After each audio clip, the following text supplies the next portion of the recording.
अगर आपको अचानक पता चले कि भारत में एक ऐसी जगह है जहां सूर्यास्त के बाद जाना मना है, जहां के बारे में लोग कहते हैं कि रात होते ही यहां अजीब आवाजें, परछाइयां और अनदेखी मौजूदगी महसूस होती है, और अगर कोई गलती से भी वहां रुक जाए तो उसका मन उसके सबसे गहरे डर से सामना करवा देता है, तो क्या आप वहां जाना चाहेंगे?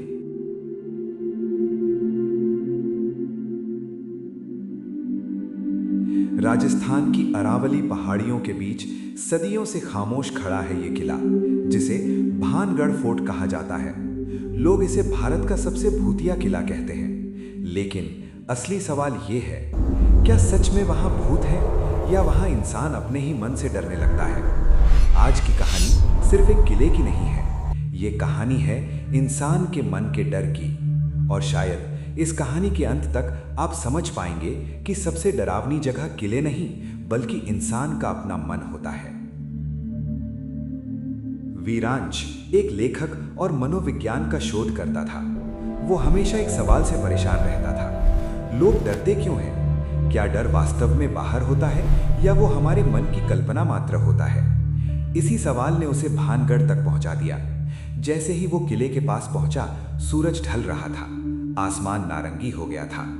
किले की टूटी दीवारें इतनी खामोश थीं कि ऐसा लगता था जैसे सदियों से कोई यहां बोलने की हिम्मत नहीं कर पाया है। और तभी एक बूढ़ा आदमी उसे देखकर बोला, बेटा, सूरज डूबने वाला है, यहां से चले जाओ। वीरांश मुस्कुराया, लेकिन बूढ़े ने एक सवाल पूछा, अगर तुम्हें अपने सबसे बड़े डर से मिलना पड़े तो क्या तुम तैयार हो? यह सवाल वीरांश के मन में गूंजने लगा। जैसे ही सूर्यास्त हुआ, किले का वातावरण बदल गया। हवा ठंडी हो गई, पेड़ों की शाखाएं अजीब तरह से हिलने लगीं। वीरांश धीरे धीरे अंदर चलने लगा। हर कदम पर उसे लगता था जैसे कोई उसे देख रहा हो, लेकिन वहां कोई नहीं था। और तभी उसे अचानक महसूस हुआ जैसे किसी ने धीरे से उसका नाम लिया, वीरांश। उसने पीछे मुड़कर देखा, कोई नहीं था, लेकिन उसका दिल तेजी से धड़कने लगा। तभी उसके मन में एक सवाल उठा, क्या सच में डर बाहर है या मेरा दिमाग मुझे धोखा दे रहा है? कहा जाता है कि भानगढ़ किला 17वीं शताब्दी में राजा माधो सिंह ने बनवाया था। एक समय ये शहर बहुत समृद्ध था। यहाँ बाजार, मंदिर और हजारों लोग रहते थे। लेकिन फिर अचानक एक दिन ऐसा आया जब पूरा शहर खाली हो गया। लोग कहते हैं कि इसके पीछे एक भयानक श्राप था, और वो श्राप जुड़ा था एक रहस्यमयी तांत्रिक से। भानगढ़ में एक सुंदर राजकुमारी रहती थी, रत्नावती। उसकी सुंदरता की चर्चा पूरे राज्य में थी। एक दिन एक तांत्रिक, जिसका नाम सिंघिया था, राजकुमारी पर मोहित हो गया।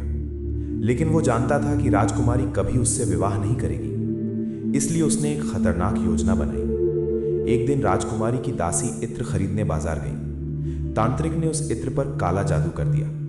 उसका इरादा था कि जैसे ही राजकुमारी वो इत्र लगाएगी, वो उसके वश में आ जाएगी। लेकिन किस्मत को कुछ और ही मंजूर था। राजकुमारी को इस चाल का पता चल गया। उसने वो इत्र एक पत्थर पर फेंक दिया, और तभी वो पत्थर सीधे तांत्रिक की ओर लुढ़क गया। मरते मरते तांत्रिक ने श्राप दिया, भानगढ़ जल्द ही बर्बाद हो जाएगा और यहां रहने वाला कोई भी इंसान जीवित नहीं बचेगा। कहा जाता है कि कुछ समय बाद एक भयानक युद्ध हुआ और पूरा शहर उजड़ गया। तब से भानगढ़ किला खंडहर बनकर रह गया। रात गहरी हो चुकी थी। किले के अंदर अजीब सन्नाटा था। अचानक एक तेज हवा चली और किले का पुराना दरवाजा अपने आप हिलने लगा। वीरांश के मन में अचानक उसका बचपन याद आने लगा। जब वो छोटा था, उसे अंधेरे से बहुत डर लगता था। तभी उसे एहसास हुआ, कभी कभी डर बाहर नहीं होता, वो हमारे अंदर छिपा होता है। और शायद भानगढ़ का किला इंसान के अंदर के उसी डर को जगाता है। वीरांश मंदिर के पास पहुंचा। अचानक उसे लगा जैसे कोई उसके पीछे चल रहा हो। वो तेजी से मुड़ा, लेकिन वहां कोई नहीं था। कुछ सेकंड बाद दीवार पर एक परछाई दिखाई दी, लेकिन वहां कोई इंसान नहीं था।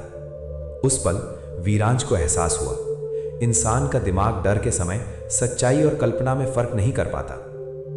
रात के आखिरी पहर में वीरांश किले के बाहर जाने लगा, लेकिन जाने से पहले उसने पीछे मुड़कर देखा। उसे दीवार पर फिर वही परछाई दिखाई दी। इस बार वो भागा नहीं, वो धीरे धीरे उसकी ओर गया, और तभी उसे समझ में आया, वो परछाई किसी भूत की नहीं थी, वो उसकी अपनी ही थी। चांद की रोशनी दीवार पर पड़ रही थी और उसी पल वीरांश मुस्कुरा दिया। उसने किले को आखिरी बार देखा और धीरे से कहा, भानगढ़ भूतिया नहीं है, ये इंसान के मन का आईना है।